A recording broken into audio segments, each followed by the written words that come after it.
고린도전서 4장 21절부터 24절 말씀으로 심령이 새롭게 되어라는 제목으로 말씀을 전합니다. 여러분 심령이 새롭게 되어. 그러면 또 이렇게 본문을 딱 설교 제목을 들으면 어떤 생각이 드나요? 심령이 새롭게 돼요. 야, 내가 오늘도 정말로 이 찬양의 은혜를 받았고 말씀의 은혜를 받았기 때문에 이제 내 마음속에 있는 영이 새로움을 받아서 좀 새로운 삶, 좀 거듭난 삶, 아니면 개과천선의 삶을 살아서 하나님께 영광을 돌리겠노라라는 그런 마음이 딱 드실 거예요. 심령이 새롭게 되어 이런 마음을 받으면. 그런데요, 우리가 항상 성경을 볼 때는 그게 어떻게 보아야 되냐 하면 우리가 하는 것이 아니라 오늘 우리 지사님 간증하시면서 하셨지만 우리가 하는 게 아니에요. 하나님이 하시는 거거든요. 그러면 이 심령이 새롭게 되어라고 하는 것은 이미 하나님께서 이렇게 우리를 심령이 새롭게 되게 만들어 놓으셨고 이 일을 이루신다는 거예요. 우리가 묵시와 역사가 있어요. 역사는 시간과 공간이 있는 세계, 이걸 역사라 그래요.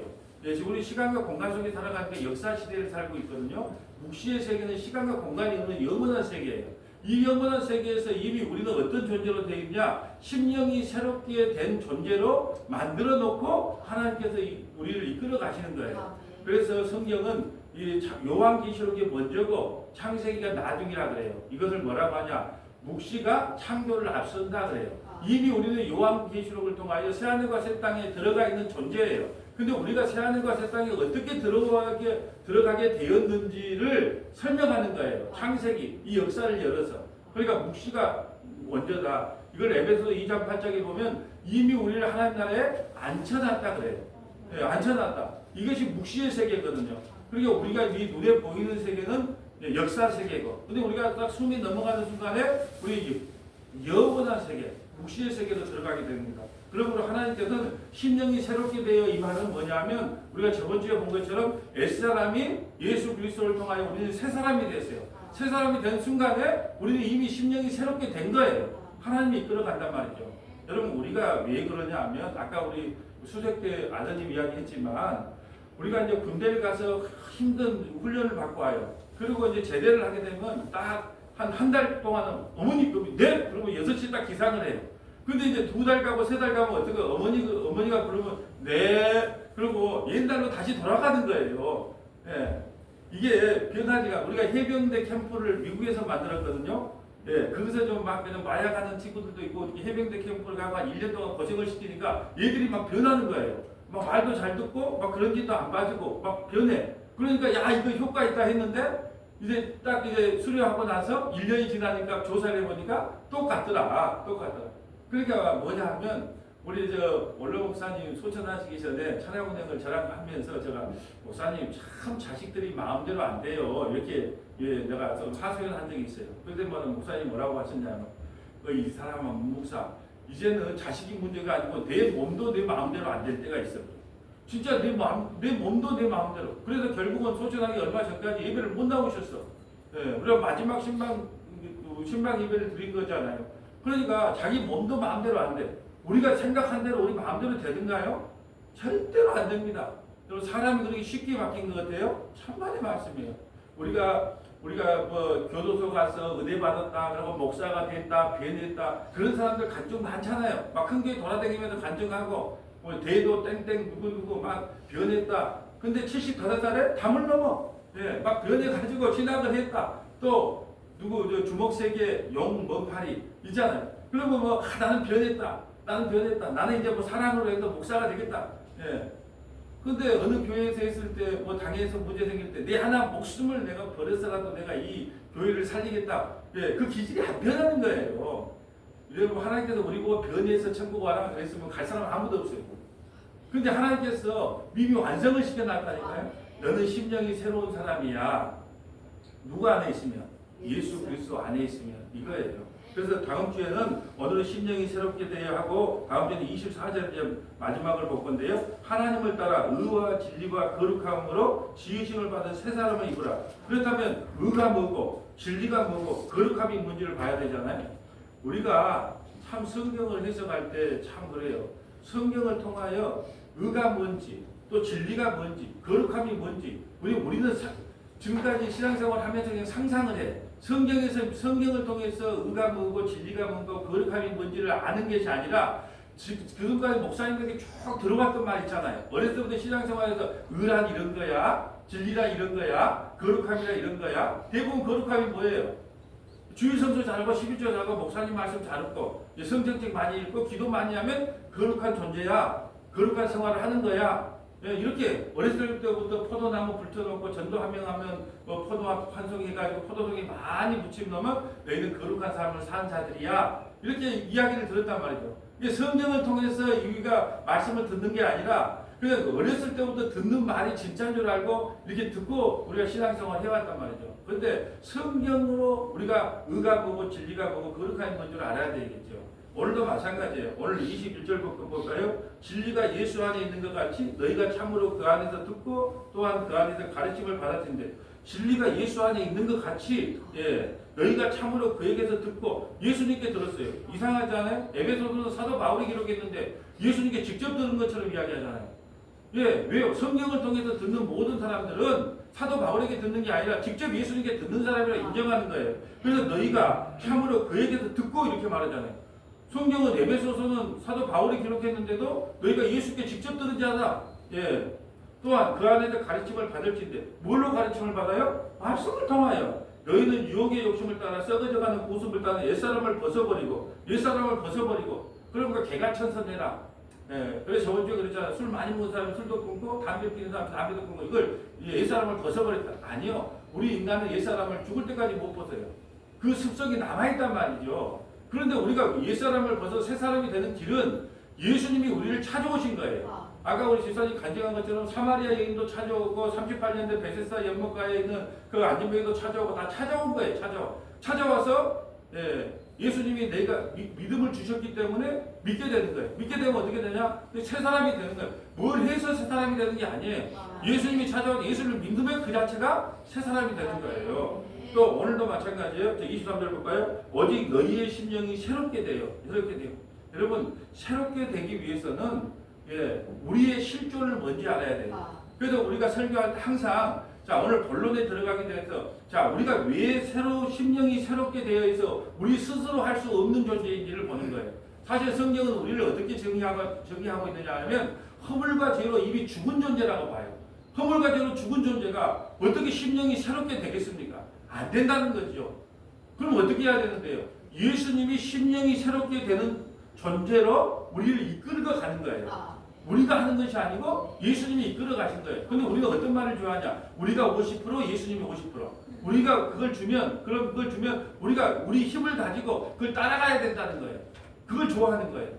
그래서 우리 성화주의를 좋아해요. 성화주의는 예수님 100%, 나도 100%. 예수님이 물론 그걸 줘야 되지만 나도 의지력을 갖고 따라간다는 거예요. 그리고 사람들은 그런 말을 다 좋아해요. 막 맞게 보이잖아요.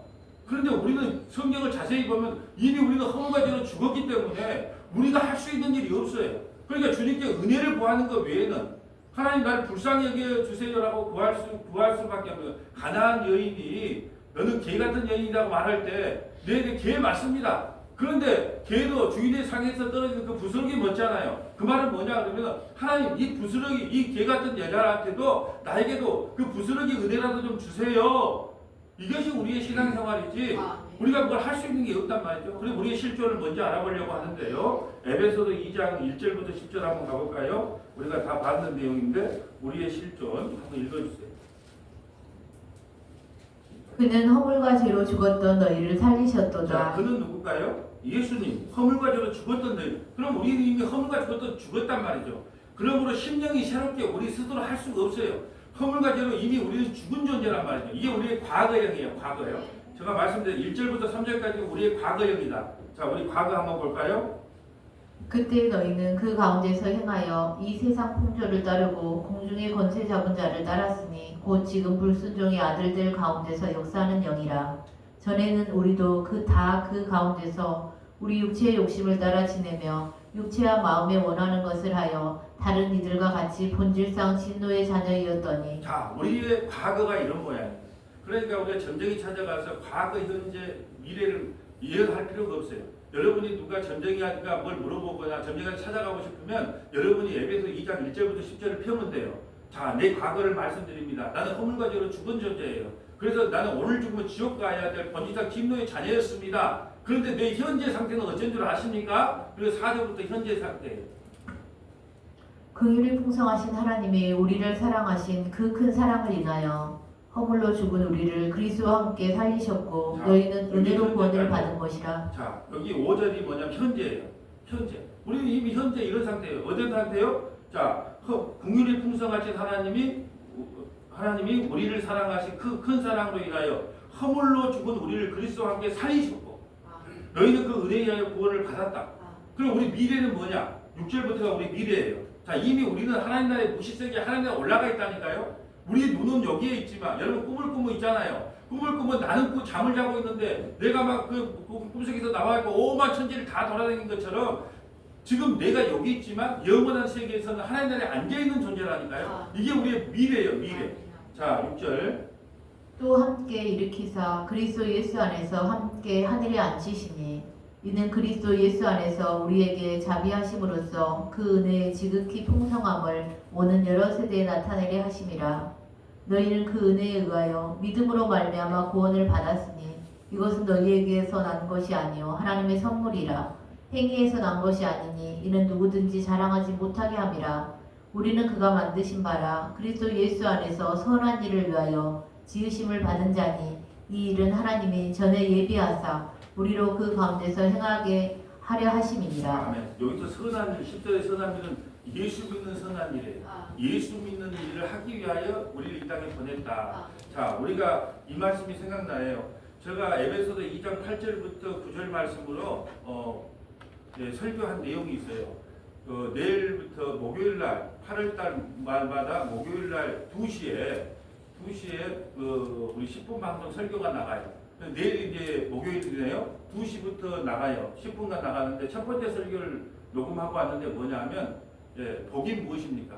아이도 복에 대하여. 그래서 복에 환영한 기독교인들아 하는 불교의 그 스님의 말을 빗대가지고 이 복에 환영한 기독교인들아 그래서 좀 세게 이야기를 했어요. 근데 복에 환영한 기독교인이라고는 안 했죠. 왜 이렇게 잘못된 복을 추구하고 있는가? 과연 복이 무엇인가? 그 10분에 걸쳐서 내일 목요일 날 2시에 나옵니다. 그 다음 주 설교가 바로 오늘 본문이에요. 아직도 자랑하고 싶습니까? 예수 믿으면서 아직도 그러면서 동창회 가면 루이비통 가방 위에다 올려놓고 또 뭐 비싼 고급 차키 다 올려놓고 아직도 뭘 자랑할 것이 있습니까? 그리스도 예수 안에서 예수 외에 뭘 자랑할 것 무엇이 있습니까? 그거에 대한 설교거든요. 오늘도 마찬가지예요. 우리는 이미 헐부가 되어 죽은 존재예요. 그런데 하나님께서 긍휼과 은혜가 풍성한 하나님께서 우리를 살려놨단 말이에요. 예수 그리스도 함께 살려놨어요. 살려놓은 것뿐 아니라 우리 미래가 이미 어디에 앉아있다고 묵시세계에서 하나님 나라에 앉아있는 존재가 우리의 존재예요. 이게 이 에베소서 2장 1절부터 10절까지 지금 교회론이거든요. 에베소서가 교회에 대한 이야기인데 우리가 할 것이 뭐가 있습니까? 1절부터 10절까지 지금 우리가 한 것이 뭐가 있어요? 모두가 다 하나님이 하신 거예요. 그럼 우리 하나님이 하셨습니다. 그래서 그리스도 예수 안에서 하나님의 약속은 아멘으로 화답되는 거예요. 그래서 하나님의 일은 하나님이 이루십니다. 그러면 우리는 그냥 아멘 이게 하나님께 영광이 되는 거예요. 그래도 좀 찝찝한데요. 내가 뭐 좀 도와줄 건 없을까요? 이게 믿음 진짜 믿음이 큰 믿음처럼 보이지만 그걸 믿음 없이라 그러고 불신이라 그러는 말이에요. 요즘 아이기 우리가 2달짜리 애기하고 지금 22개월째 손자 둘이 보니라고 진짜 그런데 그 아이를 돌보지 않으면 이 아이들이 그냥 살까? 아직 에스겔 16장의 말씀이 생각나요. 에스겔 16장에 그 고등학생이 임시되다가 화장실에다가 버려놓은 이스라엘 백성과 같은 그런 모습이에요. 꼼지락꼼지락 그걸 데려다가 먹이고 입히고 재우고 해놨는데 이방 여자, 이방 남자들이 좋다고 귀걸이 목걸이 하면서 만날 호박 나이트 가고 어디 나이트 돌아다니더라. 그것이 우리의 모습이라는 거예요. 구원받은 감격은 어디 가고 구원받은 감격은 없어졌어. 그리고 하나님께서 나에게 무슨 복을 주시나? 내가 뭐 소원하는 거 뭐 안 주시나? 그래서 알라딘의 마술레프에 나오는 기나처럼 오늘은 하나님께서 나에게 어떤 복을 주시나? 이미 복 받았잖아요. 예수 그리스도 외에 구원의 다른 복이 뭐가 있습니까? 근데 복을 받았는데도 이 복이 복처럼 안 들리는 거예요. 그러니까 만날 간증하면 뭐가 간증이라고요? 이렇게 이혼했다고 간증한 거 나 처음 들어보네. 만날 뭐 어떤 간증을 해요? 제가 비록 이혼을 했는데요. 다른 남자를 하나님께서 더 돈 많은 남자를 줘가지고 그 남자 버린 것을 이혼한 것을 나는 할렐루야 아멘으로 하나님께 막 화답합니다. 이런 간증을 많이 들어봤어요. 언제 내가 정말로 내가 중국산 콩나물을 속이지 않고 아니 중국산을 중국산으로 속여갖고 아무도 내 콩나물을 안 사줘서 내가 쫄딱 망했습니다. 나는 예수님 때문에 솔직히 망한 사람이에요. 이런 간증 들어봤어요? 전부 역전의 용사. 내가 이렇게 했더만 복을 받았어요. 여러분도 이렇게 해보세요. 그럼 역전의 용사가 됩니다. 우리 간증이 다 그런 거 아니에요. 예수 그리스도 안에서 이미 우리는 복을 받았는데 뭔 다른 복을 교회에 와서 이야기한다는 겁니다. 그 자체가 이상한 거죠. 이 심령이 새롭게 되는 것도 우리가 할 수 있는 일이 아니에요. 예, 하나님이 다 이루어놓고 우리에게 했다 그래요. 그래서 그걸 한번 살펴보려고 합니다. 먼저 잠언 4장 23절 볼까요? 그럼 이제 이걸로 반문하는 분들이 계세요. 자, 먼저 마음을 다스리라고 했잖아요. 그러자 먼저 잠언으로 한번 가볼까요? 네, 순서들 한번 찾아볼게요. 잠언 4장 23절 한번 읽어주세요. 모든 지킬 만한 것 중에 더욱 내 마음을 지키라. 생명의 근원이 예선함이니라. 네, 모든 지킬 만한 것 중에서 내 마음을 지키라. 생명의 근원이 이에서 남이라 이렇게 되죠. 자, 그러면 여러분은 마음을 잘 지킬 수 있죠. 모든 지킬 만한 것 중에 더욱 내 마음을 지키라. 생명의 근원이 이에라. 그러면 혹시 마음을 지키세요? 내 마음이 내 마음대로 된가요? 지금까지 여러분 아까 말씀드렸잖아요. 탐심이 우상숭배니까 우리 탐심이 없이 삽시다. 얼마나 많은 설교를 들었습니까? 이웃을 사랑합시다. 내가 좀 손해보고 맙시다. 그런 이야기를 얼마나 많이 들었습니까? 근데 성경은요. 모든 지킬 만한 것 중에 더욱 내 마음을 지키라. 생명의 근원이 여기서 나니라. 왜 내 마음을 지키래요? 근데 저도 내 마음이 안 지켜져요. 왜 그러냐면 자 오늘 주일날 참 예배드리러 안 빠지고 성도들이 막 모이면 야 그냥 얼마나 기쁜 예배가 되는지 몰라. 할렐루야 아멘 하면서 막 은혜가 넘쳐. 근데 반쪽밖에 안 하겠어. 그러면 내 마음이 축 처져. 그럼 내가 하나님을 사랑한다 하면서 나는 사람의 숫자를 사랑한 거예요. 내 마음을 지킨 게 아니에요. 도저히 나는 내 마음을 못 지켜요. 여러분 우리가 아무리 내 마음을 지켜보겠노라 아무리 애를 써도 내 마음이 내 마음대로 안 지켜지는 거예요. 왜? 생명의 근원이 이 마음에 있다는 걸 알면서도 못 지키는 게 인간이에요. 왜 그럴까요? 왜 못 지킬까요? 선악과 따먹은 인간은요 항상 자기의 옳은 대로 합니다. 자기 뜻 가운데로 해요. 그래서 하나님께서 우리 인간을 어떻게 정의했는가 한번 보면 왜 이 마음을 못 지키는가 알 수 있어요. 자, 창세기 6장 5절 가볼까요? 창세기 6장 5절. 왜 우리가 마음을 못 지키게 되어 있는가? 창세기 6장 5절.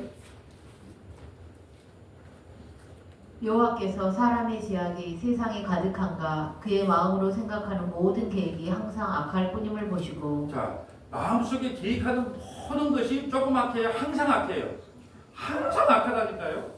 우리 마음속에 있는 게 항상 악해요. 그러니까 우리는 성경을 통해서 네가 얼마나 악한 존재인가를 만날 폭로하는 게 복이다니까요. 건강한 사람에게는 의원이 필요 없어요. 병든 사람에게 의원이 필요하단 말이죠. 그럼 우리가 얼마나 큰 죄인인가를 만날 폭로하는 게 복이에요. 우리가 그렇잖아요. 암이 빨리 발견되는 게 복이잖아요. 병원에 가는데 암이 빨리 발견돼. 그럼 빨리 도려내면 돼. 그런데 의사가 뭐 기계가 안 좋다고 하거나 의사가 별 실력이 없어서 못 발견해. 그러니까 암인 줄 알았더니 암 아니네. 다행이네. 그거 아니잖아요. 그거 다행이 아니잖아요. 빨리 암이 발견돼야 그걸 도려내잖아요. 그래서 건강한 사람에게도 의원이 필요 없고 병든 사람에게 의원이 필요한 거예요. 그래서 우리가 맨날 문둥병자로 이 집 폭로당하는 거예요. 그래서 우리의 계획이 항상 악해. 그러면 홍수 사건 이후로 좀 노아가 좀 천일도 들고 좀 사람이 괜찮아졌는가? 자, 노아 사건 이후에 또 인간을 어떻게 평가한가 볼까요? 8장 21절이에요. 자, 이건 노아 홍수 이전이에요. 노아 홍수 이전 8장 이후에요. 노아 홍수 지난 이후에 8장 21절. 여호와께서 그 향기를 받으시고 그 중심에 이르시되 내가 다시는 사람으로 말미암아 땅을 저주하지 아니하리니 이는 사람의 마음이 계획하는 바가 어려서부터 악함이라 내가 전에 행한 것 같이 모든 생물을 다시 멸하지 아니하리니. 어려서부터 악하죠. 어려서 사람이 철딱서니가 든 것 같아도 노아가 은혜를 입어서 방주 안에 들어가서 8명의 식구가 살았어. 그럼 이제 내가 정말 하나님만 의지하고 살아야지 그랬는데 나와서 한 짓이 뭐예요? 술이 많이 먹고 만땅꾸가 돼서 깔딱 벗고 그리고 자기 아들 둘째 아들 함이 와서 얼레리 껄레리 하는 바람에 어떻게 됐어요? 저주를 받았잖아요. 여러분 우리가 어떻게 보면 저 정도 사람들이 다 죽어나갔다니까요. 우리에 동동 떠 있었어요. 그 정도 그걸 봐도 인간이 변하지는 않아요. 그래서 항상 성경은 이렇게 시작하는 거예요. 어려서부터 항상 악하다. 그런데 항상 악하다 해놓고 여러분 이제 심령이 예수님 믿었기 때문에 우리는 심령이 새롭게 돼야 됩니다. 그러므로 우리가 개가천선해야 됩니다. 옛것을 다 버려야 됩니다. 그렇다면 성경 뭐 6장은 뭐고 창세기 6장은 뭐고 8장은 뭐예요? 어떤 사람은 그래요. 이제 예수를 믿고 났으니까 예수님 오시기 전이고 예수님 오시기 후니까 이제 그것이 우리가 성령이 함께하면 가능하다 그래요. 여러분 그것이요 이번 설교에 나와요. 예수님이 우리를 위해서 저주 심판을 다 받았기 때문에 우리는 이 땅에서 복을 받고 살아야 된다. 건강의 복도 받고 물질의 복도 받고 자녀의 복도 받아야 된다. 이걸 번영신앙이라고 그럽니다. 예수님이 고난 받았기 때문에 이제 우리는 예수님이 대신 우리를 위해 저주를 졌기 때문에 저주 심판을 받았기 때문에 우리도 이제 만사형통의 복을 받아야 되고 물질의 복도 받고 자녀의 복도 받고 건강도 회복돼야 되고 이게 하나님께서 우리에게 주신 복이다. 이렇게 외치는 사람이 있어요. 그걸 번영신앙이라고 한단 말이죠. 창세기부터 요한계시록까지 인간에게 이렇게 말합니다. 인간은 죄와 허물로 이미 죽은 존재다. 너희는 아무것도 할 수 없다. 그러므로 내가 너희를 심령이 새롭게 되게 이끌고 가겠다는 거예요. 그래서 성경은 능동태가 아니고 수동태라는 거예요. 하나님이 하신다는 게 하나님이. 자, 잠언 16장 1절 가볼까요? 잠언 16장 1절. 자, 이건 좀 잠언. 자, 3절만 아니라 3절만 딱 해놨는데 시간이 없을까봐 제가 하면 16장 1절 제가 읽겠습니다. 마음의 경영은 사람에게 있어도 말의 응답은 여호와께로부터 나오니라. 내가 이렇게 해야지 저렇게 해야지 서울에 가서 코로나 때 마스크 회사를 해가지고 나 돈을 많이 벌어야지. 그래서 마음의 경영은 사람에게 있어도 말의 응답은 여호와께로부터 나오니라. 아무리 마음속에 우리가 이렇게 해봐야지 저렇게 해봐야지. 제가요 교회 하면서 제일 느낀 게 뭔지 아세요? 포기하는 것이 빠르다. 맨날 포기하고 살아요. 뭘 좀 해봐야지. 아니야. 포기. 왜 하나님이 원하지 않는가? 내 뜻이 아닌가? 하나님보다 내가 앞서가지 않는가? 불기둥과 구름기둥보다 내가 앞서가지 않는가? 늘 이런 고민을 한다니까요. 왜냐? 마음속의 경영은 내가 한다 할지라도 그 응답은 하나님께로부터 나오니라. 사람의 행위가 자기 보기에는 모두 깨끗하여도 여호와는 심령을 감찰하시니라. 사람이 보기에는 모두 깨끗하여도 사람의 행위가 자기 보기에는 모두 깨끗하여도. 그래서 우리가요 어떤 목사님들 보면 어떻게 보냐, 2대8 가름만을 하고 백구두신을 고무신을 신고 밥해주는 일을 하면 야 정말 그 목사님 대단하다. 요즘은 트렌드가요 이제 교회도 우리는 예배당 건물을 짓지 않습니다. 학교를 빌렸습니다. 이게 트렌드가 됐어요. 우리는 이제 학교 빌렸어요. 그러니까 와 대단하다. 건물 욕심도 없이. 여러분 그런데 하나님이 뭐라고 할까요? 그것도 죄고 그것도 욕심이라고 평가하는 거예요. 사람이 볼 때는 밥 퍼주는 일을 하고 그냥 학교 그냥 강당을 빌려갖고 예배당을 하고 고무신 신고 다니고 2대8 가름하고 깔끔하게 다니고 말수도 서울 맛있으면 야나 진짜 거룩한 목사다. 우리 사람들은 그렇게 평가할지 몰라도 하나님은 속마음까지 봐요. 속마음까지. 그래서 하나님께서 산상수훈을 통해서 뭐라 그럽니까? 구약에서는 실제로 간음을 해야 간음이에요. 근데 시작에서는 마음의 음욕만 품어도. 음욕이 뭔 줄 아세요? 내가 그래서 망설리 해수욕장 근방을 잘 안 간다니까요. 왜 안 간 줄 아세요? 비키니 입고 가면 눈이 돌아갈까요? 안 돌아갈까요? 누가 돌아간다 그럽니까 지금? 누가 돌아간다 그럽니까? 제일 먼저 돌아갑니다. 그래서 그쪽을 잘 안 가는 거예요. 왜? 그것만 봐도 뭐라 그래요? 예, 입이 간음했다 그래요. 형제에게 뭐라 그래요? 옛날에 형제를 죽여야 살인이야. 근데 형제를 보고 위험하네. 딱 우리 형님은 내가 예배당으로 옮겼는데 헌금은 제대로 안 하네. 이런 마음을 내가 좀 미워했어. 그럼 나는 뭐 한 거예요? 이미 살인한 거예요. 그러니까 우리를 죄 가운데 가둬버린다니까요. 그래야 하나님의 은혜와 긍휼이 풍성한 거예요. 그래서 뭐예요? 사람의 행위가 자기 보기에는 모두 깨끗하여도 여호와는 심령을 감찰하시니라. 너희 행사를 여호와께 맡기라. 이게요 심령이 새롭게 된 사람의 특징이에요. 여러분 너희의 행사를 여호와께 맡기라. 여러분 여호와께 맡기는 거예요. 심령이 새롭게 된 사람들은요 여호와께 모든 걸 맡겨요. 그렇다면 여러분 지금 병든 거 누가 한 거예요? 좀 이혼한 거 누가 하게 한 거예요? 예? 그리고 사업 쫄딱 망한 거 누가 하게 한 거예요? 염려 근심이 들게 한 거 누가 한 거예요? 하나님이 그 마음을 왜 그런 마음이 있어야 하나님을 안 떠난다니까요.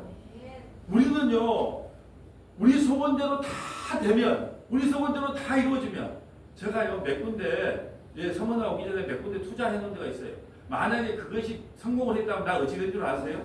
지금 이 자리에 있겠습니까? 해외 여행 다니고 지금 바빠, 골프 치기가 바빠. 근데 하나님이 감사하게 쫄딱 망하게 해줬어요. 그래서 내가 요즘 뭐라고 했는데, 내가 우리 죄송합니다 솔직하게 말했어요. 우리가 투자한 게 망한 게 하나님의 은혜다. 만약에 안 망했으면 내가 서문하기 못하고 미쳤다고 왔겠어? 내가 지금 여행 다니기 바쁘고 골프 치기 바쁜데? 그러니까 우리가 생각할 때는 만사형통이 이루어진 게 복이라고 생각하는데 그게 아니에요. 여러분 목사는 맨날 염려 근심이 없을까요? 염려 근심이 없는 척이에요. 염려 근심이 떠나지가 않아요. 어떤 집사님이 안 보이면 왜 집사님이 왜 안 보일까? 또 인상이 좀 안 좋으면 왜 또 저렇게 인상 쓰고 있을까? 예? 밥을 안 먹고 간다고 왜 밥을 안 먹고 간다 그럴까? 몸소리가 나요. 몸소리가 나요. 진짜 이거 몸소리가 예? 그러면서 항상 여기는 뭐 염려하지 말라, 아무것도 염려하지 말라, 내가 책임진다. 설교는 그래요.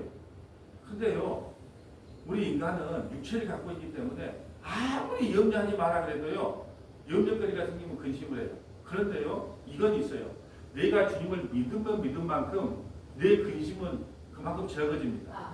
왜냐하면 하나님이 모르는 일이 없거든요.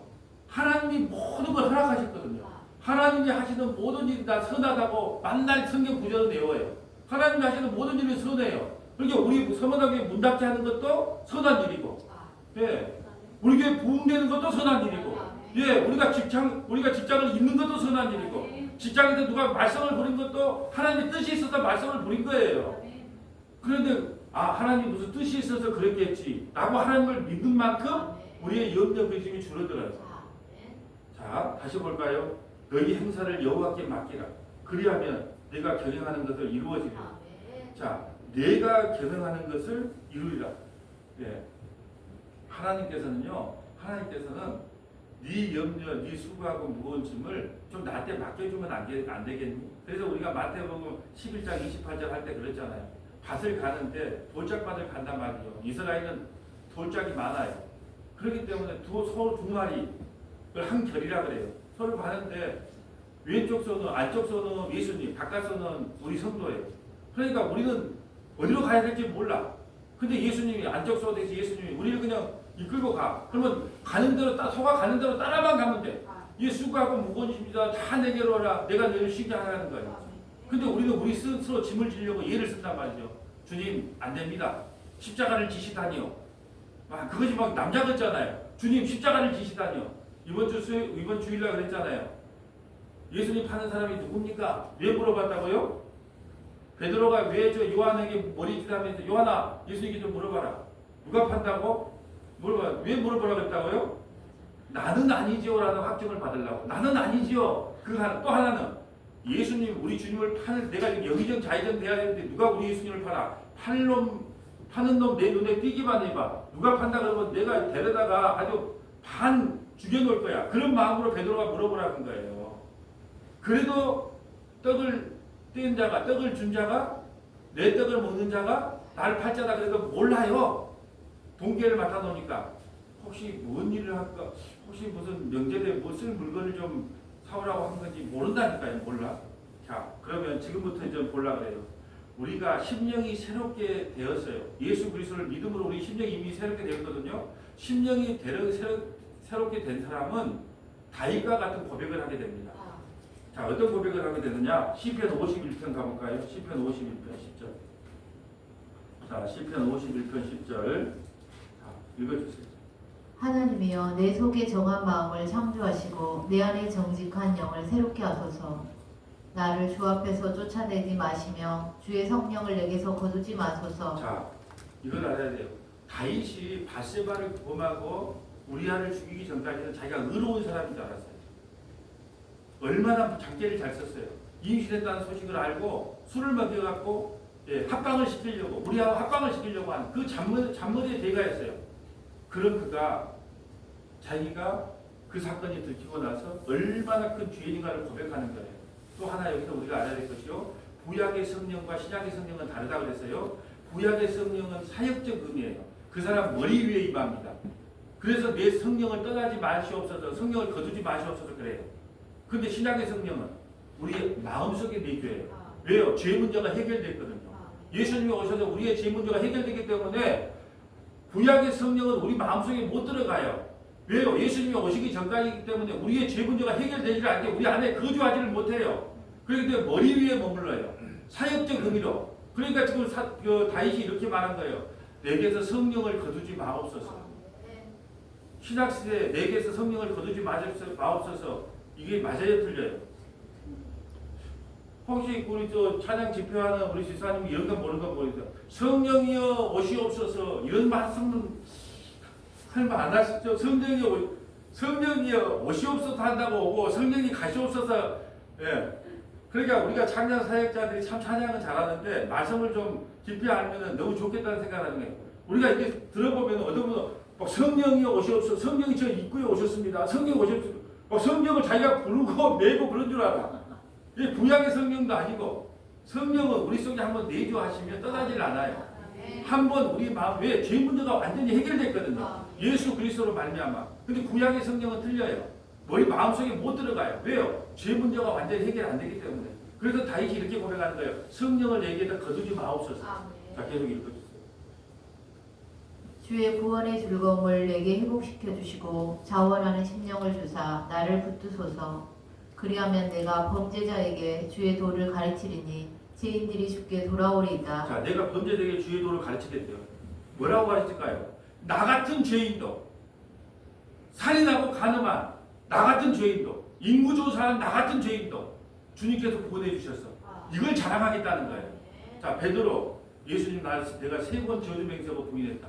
근데 나 같은 죄인도 구원받았어. 한편 강도는 어쩔까요? 나는 평생에 성찬식에 참석해 본 적도 없다. 나는 세례를 받아본 적도 없다. 근데 한편 강도인 나는 예수님 만나가지고 죄 용서 받았다. 이것만 자랑하는 거예요. 그러니까 지금 사도 바울도 베드로도 한편 강도도 다 뭐만 자랑하냐? 나는 예수님 때문에 구원받았어. 이걸 자랑하고 싶어요. 그러니까 제가 감히 이렇게 이야기하는 거예요. 다윗이 만약에 바세바를 범하지 않고 우리아를 죽이지 않았다면 자기는 죄인인지 몰라요. 그렇기 때문에 그는 구원 못 받아요. 저는 나는 그렇게 말했어요. 어떤 분들은 그것 때문에 뭐라고 하는 분도 있어요. 근데 나는 그렇게 말해요. 왜요? 자신이 죄인지를 몰랐다니까요. 나간 선지자가 와가지고 양 이야기를 하면서 어떤 사람이 양이 있는데 양 한 마리 있는 거 훔쳐갔다고 해서 그 어떤 놈이 그런 짓을 했고 자기 죄를 모른다니까요. 그래서 바세바와 우리아를 범하지 않고 죽이지 않았다면 자기가 죄인인 걸 모르니까 구원을 받지 못하죠. 죄인인 걸 알아야 예수님을 믿고 구원을 받는데요. 자, 계속 읽으세요. 그리하면 내가 범죄자에게 주의 도를 가르치리니 죄인들이 주께 돌아오리이다. 하나님이여 나의 구원의 하나님이여 피 흘린 죄에서 나를 건지소서. 내 혀가 주의 의를 높이 노래하리이다. 주여 내 입술을 열어주소서. 내 입이 주를 찬송하여 전파하리이다. 주께서는 제사를 기뻐하지 아니하시나니 그렇지 아니하면 내가 드렸을 것이라. 주는 번제를 기뻐하지 아니하시나이다. 하나님께서 구하시는 제사는 상한 심령이라. 하나님이여 상하고 통회하는 마음을 주께서 멸시하지 아니하시리이다. 아멘. 제가 이걸 마지막에 결론으로 내려고 하는데 먼저 보고 갈게요. 자, 우리가 주님께서 우리를 찾아오셔서 옛사람을 벗고 예수 그리스도가 우리를 새 사람으로 만들어줬어요. 그리고 심령이 새롭게 된 자로 만들어 주셨습니다. 심령이 새롭게 된 자는요, 구약 성경을 해석할 때 3가지가 눈에 보이는 거예요. 자, 지금 이걸 살펴보려고 그래요. 자, 오늘 보면 첫 번째는 뭐냐면 바로 하나님이 원하는 제사는 상한 심령이라는 걸 알게 됩니다. 자, 심령이 새롭게 된 사람은 어떤 고백을 하게 된다고요? 구약 성경을 통하여. 자, 시편 51편 17절 한번 볼까요? 하나님께서 구하는 제사는 상한 심령이라. 하나님이여 상하고 통회하는 마음이 주께서 멸시하지 아니하고. 내가 심령이 새롭게 되고 나면 하나님께서 원하는 것은 상한 심령이라는 거예요. 상한 심령이 뭐예요? 왜 나 때문에 양이 죽어야 됩니까? 왜 나 때문에 소가 죽어야 됩니까? 왜 나 때문에 예수님이 죽어야 됩니까? 그러면서 내 마음이 상한 심령이 되는 거예요. 왜 구약의 제사들이라고 그랬어요? 이 성도들에게 복을 주려고요? 택도 없는 소리예요. 양 잡고 소 잡으면서 왜 나 때문에 이 양이 죽고 왜 나 때문에 이 눈이 초롱초롱한 소, 눈 초롱초롱한 양이 왜 나 때문에 죽는가? 이걸 아는 거예요. 그래서 심령이 새롭게 된 사람은요, 구약 성경을 통하여 주님이 좋아하는 것이 무엇인지를 알게 돼요. 주님이 좋아하는 것은 상한 심령이에요. 그래서 우리도 아침마다 상한 심령이 돼요. 왜요? 맨날 죄 있는 게 폭로되거든요. 에레미야, 특히 에레미야 설교를 통해서 얼마나 에레미야는요, 의인은 없고 하나도 없다는 말을 얼마나 에레미야 성경을 통해서 정확하게 우리가 고발당한지 몰라요. 그러니까 맨날 죄 있는 게 폭로돼요. 그래서 우리가 심령이 새롭게 되는 사람의 특징 첫 번째는 뭐냐 하면 하나님이 원하는 제사는 상한 심령이다. 두 번째는 뭐냐면 하나님이 원하는 것은 제사가 아니라 순종이라는 걸 알게 됩니다. 사무엘상 15장 22절 한번 찾아볼까요? 자, 사무엘상 15장 22절. 사무엘상 15장 22절 한번 가볼까요? 자, 심령이 새롭게 된 성도는 구약 성경을 통해서 하나님이 기뻐하는 것을 알게 되는데요. 그 두 번째가 뭐냐? 하나님이 원하는 것은 제사가 아니라 순종이다. 사무엘상 15장 22절 한번 읽어주세요. 사무엘이 이르되 여호와께서 번제와 다른 제사를 그의 목소리를 청종하는 것을 좋아하신 같이 좋아하시겠나이까? 순종이 제사보다 낫고 듣는 것이 순양의 기름보다 나으니. 아멘. 여러분, 심령이 새롭게 된 사람은요, 구약 성경을 통해서 이걸 깨달아요. 하나님이 좋아하시는 것은 정말로 제사가 아니라 순종이다. 아침 예배, 수요 예배, 금요 예배, 주일 예배 열심히 제사 드린다고 와요. 예배 드린다고 와요. 오늘 아침 설교가 뭐예요? 이것이 성경이다, 이것이 성경이라는 거짓말을 믿지 마. 그 대형교회 앞에 가가지고 하나님께서 참 짓궂죠. 너희는 오늘 주일 성수하러 왔고 11조 갖고 너희는 복 받을 거라고 말한 게 아니라 이것이 성경이다, 이것이 성경이라는 거짓말을 믿지 말라는 거예요. 하나님께서 뭘 원하는 줄 아니? 너 예배 드리러 오는 걸 원하는 줄 아니? 아니야. 내 말에 순종하는 거야. 내 말에 순종하는 거야. 하나님 말에 순종하는 것이 뭘까요? 하나님의 일을 하는 거죠. 하나님의 일이 뭐예요? 예수 믿는 거예요. 예수 믿는 거. 하나님 말씀에 순종한다는 것은 예수 믿는 거예요. 예수 믿는 거.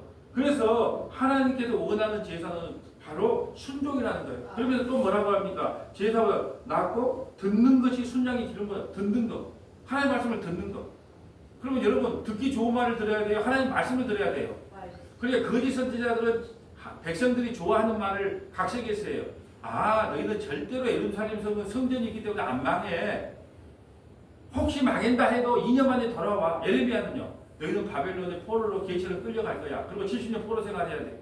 그러니까 항상 하나님의 말씀을 대언하는 사람들은 백성들이 싫어하고 거짓 선지자들은 좋아하게 돼요. 왜? 사람들 귀에 좋은 말을 해주거든요. 그래서 둘째는 뭐냐? 심령의 새로움을 받는 사람은 하나님이 원하는 것은 우리가 예배하는 것이 아니라 하나님께 순종하는 것이다. 그렇기 때문에 이 순종을 배우고 나면요, 우리에게 일어나는 모든 것이 다 감사로 나와요. 그렇잖아요? 하나님께 순종한다면서요. 그러면 여러분, 망한 것도 하나님의 일이고, 병든 것도 하나님의 일이고, 성도가 나간 것도 하나님의 일이고, 들어오는 것도 하나님의 일이에요. 그러니까 큰 걱정할 필요가 없어요. 마지막, 심령이 새롭게 된 성도는요, 구약 성경을 통해서 뭘 깨닫기를 원하냐? 하나님은 번제보다 하나님을 아는 것을 원한다는 걸 깨닫게 됩니다. 호세아 6장 6절 말씀입니다. 호세아 6장 6절입니다. 하나님께서 원하시는 것이 무엇인지를 알게 돼요. 심령이 새롭게 된 사람은 호세아 6장 6절 한번 읽어주세요. 나는 은혜를 원하고 제사를 원하지 아니하며 번제보다 하나님을 아는 것을 원하노라. 아멘. 하나님이요, 가장 기뻐하는 하나님을 아는 걸 원해요. 모르고 믿으면 뭐예요? 미신. 무조건 믿으면 뭐예요? 맹신. 알고 믿으면 신앙. 왜 저기 불을 다 안 켰어요? 불을 다 켜주세요. 좀 어둡다 그랬는데 이상하게 불을 안 켰구나. 참 많이 어두워, 이상하게. 그래서 왜 어둡지 이랬던데. 하나님을 아는 것을 원해요. 그래서 영생은 하나님과 그가 보니까 예수 그리스도를 아는 것이에요. 그럼 어떻게 할까요? 샬라샬라샬라 해서 할까요? 뭐 산기도해서 할까요? 기록된 하나님의 말씀을 통하여 아는 거예요. 자, 먼저 결론을 보고 한 군데만 찾고 마치려고 그래요. 자, 보세요. 우리가 심령이 새롭게 되었어요. 이미 새롭게 되라고 말하는 게 되었어요. 이 심령이 새롭게 된 우리가 구약 성경을 볼 때 뭘 추구하게 되냐 하면 하나님이 기뻐하는 것은 제사가 아니라 상한 심령이구나. 왜 나 때문에 그 양이 죽고 왜 나 때문에 소가 죽어야 되는가? 그거에 대한 탄식을 기뻐하는 거예요. 그래서 다윗의 고백을 기뻐받는 거예요. 두 번째는 뭐냐 하면 하나님이 원하는 것은 제사가 아니라 순종이죠. 그렇구나. 하나님 양들을 아말렉을 다 진멸하라면 진멸해야 됩니다. 좋은 것은 하나님께 예배 드린다는 거 하나님 기뻐하지 않아요. 그래서 하나님께서 원하는 것은 예배보다 하나님 말씀을 듣는 거예요. 순종하는 겁니다. 마지막 세 번째, 심령이 새롭게 된 사람은 번제보다 하나님을 아는 거예요. 이 말을 뭘로 할까요? 우리가 교회 사역을 할 때 여러 가지 사역들이 다 중요해요. 청소도 중요하고 식당 봉사도 중요하고 전도도 중요하고 다 중요합니다. 근데 제일 중요한 게 뭘까요? 말씀을 듣는 거예요. 말씀을 듣는, 하나님을 아는 거예요. 그러면서 하나님을 알 때 주님께서는요 어떻게 생각하냐? 야, 얼마나 우리 교회를 칭찬하는지 몰라요. 누구를 자랑하면 성경을 통해서 하나님의 아들 예수 그리스도를 늘 칭찬하고 자랑하면요 우리 서머다 교회를 얼마나 귀하게 여기고 자랑하는지 몰라요. 그렇기 때문에 우리가 신앙에 있어서 가장 중요한 건 뭐냐? 심령이 새롭게 된 사람들은 이 말씀에 대한 갈망이 있어요. 제가 정말로 이 성경을 볼 때마다 다음 구절은 어떻게 연결되지? 이 뜻이 진짜 문자적인 거 말고 문자적인 거. 아까 우리 기사님 참 성경을 깊이 알고 친구가 은혜롭게 많이 알아요. 근데 왜 12에 된 혈육중 그 소녀를 고쳐주었을까요? 성경에는요 숫자의 의미가 너무 커요. 이스라엘은요 12살에 돼야 결혼을 할 수 있어요. 이스라엘은. 그러니까 12년이란 말이 많이 나와요. 12에 하는 혈육병. 12년 된 그가 누구를 만났어요? 남편을 만난 거예요. 진짜 남편. 그 사마리아 여인의 6배 남편, 그 남편 아니고 진짜 네가 남편이다. 그 남편을 만남으로 구원받은 거예요. 그리고 12의 혈육증을 아는 것은 이제 너는 나를 만났다. 왜? 그때 12살에 돼야 결혼할 수 있거든요. 왜 38년 된 안전병이 왜 38년이라고 그러겠을까요? 38년이라는 것은 이스라엘의 광야 생활 38년. 왜? 2년에 가데스 바네에 들어가기 전에 그들이 들어갈 수 있었어요. 근데 그들이 가서 12명의 정탐꾼을 보냈는데 2명은 여호수아와 갈렙은 들어갑시다. 10명은 못 들어갑니다. 우리는 그게 밥들입니다. 그래서 38년을 돌아다닌 거예요. 그래서 이스라엘의 영적 상태예요. 너희가 나를 믿지 않으므로 이런 38년 된 안진뱅이와 같은 너의 삶이 바로 오늘날의 너희의 삶이라는 걸 보여주는 거예요. 광야 38년 된 삶을 보여주는 거예요.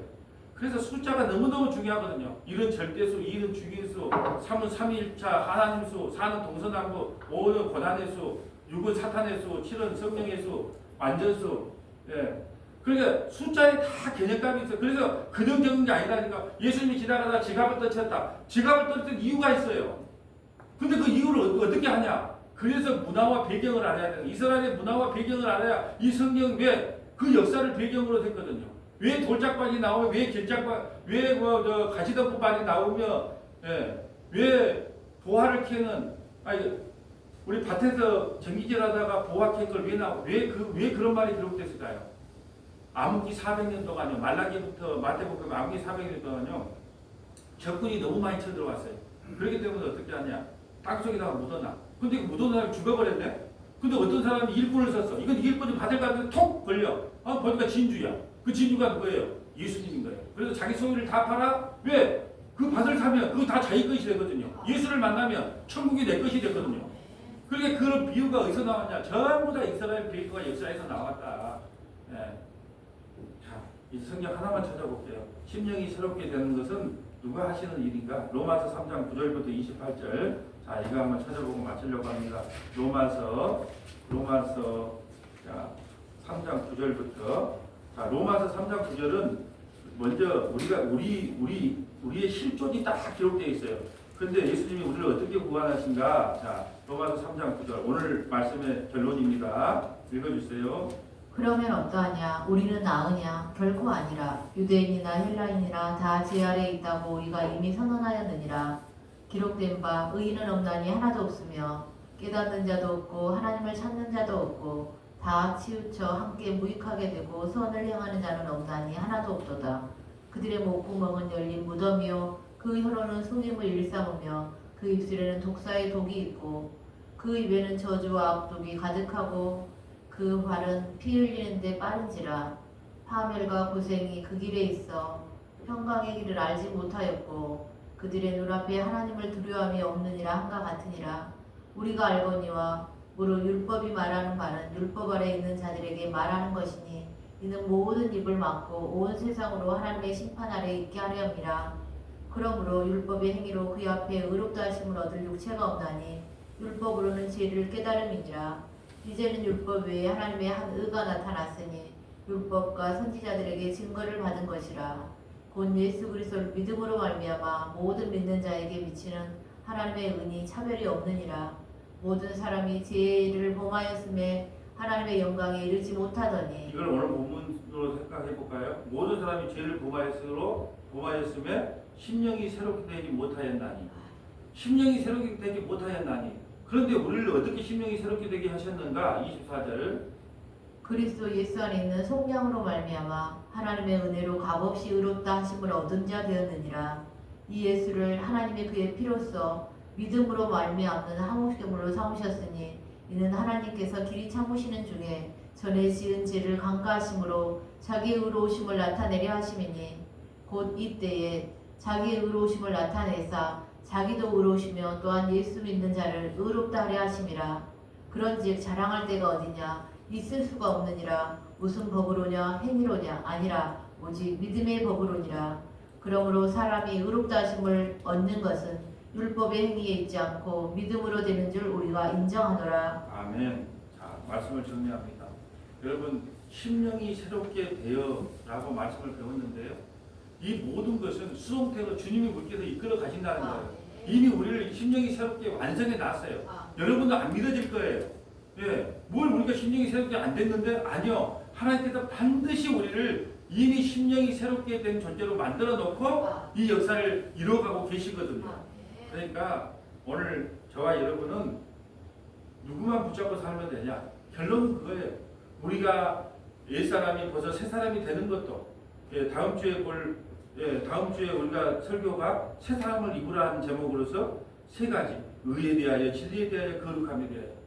그럼 우리가 딱 하나 성경 구절 생각난 게 있죠. 고린도전서 1장 30절 예수 믿는 것이 의로움이요 거룩하며 구원이고 죄다. 예수 믿는 것이 그 안에 다 담겨 있다니까요. 그러니까 저는요 이 성경을 통해서 여러분에게 말하고 싶은 것은 뭐냐? 여러분이 아무리 그렇게 살려고 무진장에 발버둥을 쳐보십시오. 그래도 안 됩니다. 그런데 걱정하지 마십시오. 예수님께서 반드시 여러분을 이끌고 이런 심령이 새롭게 된다고 이미 만들어 두셨다는 거예요. 그러므로 우리가 믿고 의지하고 살아갈 것은 예수 믿고 사는 것 외에는 다른 길이 없습니다. 이 예수님만이 우리의 영원한 기름을 믿고 깨닫는 저와 여러분 되시기를 주님의 이름으로 소원합니다.